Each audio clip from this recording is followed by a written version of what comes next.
We've got Pro Football Weekly's playoff preview for Wild Card Weekend. It's the Bengals and the Texans.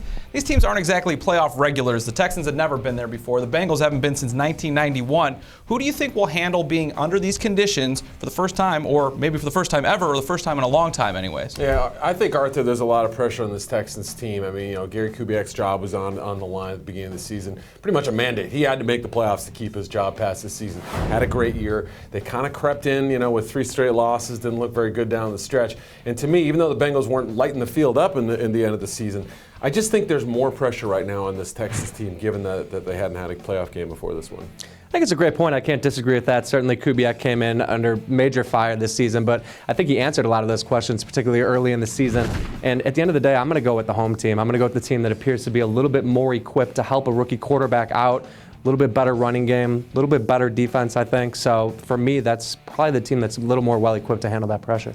Yeah, the Texans, do have the benefit of being at home. The Bengals have struggled a little bit recently, especially against the run last week against the Ravens. They've been pretty good this year against the run. Until this, we know that Arian Foster and Ben Tate may be the best combo in the league. Can the Bengals slow down this running attack? They did an okay job in the first matchup back in Week 14. Ben Tate had that 44-yard run. Otherwise, pretty much kept them in check. I think did a pretty good job. Are they going to completely shut it down? No. But if they keep them under that 150-yard average, they keep, I think the Bengals will be in decent shape. For me, the biggest difference could turn out to be Andre Johnson. Him back in the fold, wasn't there in Week 14. He just commands a safety to stay over the top. Really, that's going to loosen things up, I think, for Foster and Tate a little bit. You also have Foster, who sat out in Week 17. He has fresh legs. And then you mentioned the fact that the Texans are huge on the cutbacks. That's what their whole scheme is set up on, the getting to the second and third level and being able to cut back and get into open space. The Bengals just had a nightmare of a time trying to contain Rice in the open field last week. So I think it sets up well for the Texans. Yeah, when these two teams played in Week 14, it was a late touchdown by T.J. Yates that got the win. The Texans haven't won a game since. Are they going to be able to fix that and get a win this week? I don't think so. Something tells me that the Bengals are going to have a little something in this game. I talked about that pressure early on. I mean, I just think Andy Dalton is equipped to handle this pressure. If he can just get a few big plays to A.J. Green, if the defense can kind of hold serve a little bit, I wouldn't be surprised if they come out of Houston with a little bit of an upset win.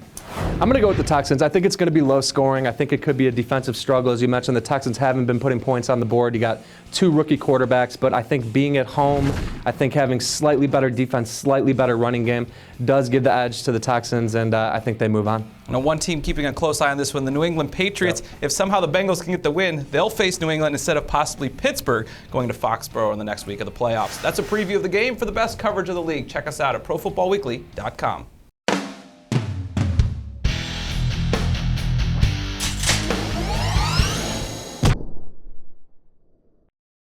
It's never too early to start thinking about the NFL Draft, and Pro Football Weekly's new draft database has you covered.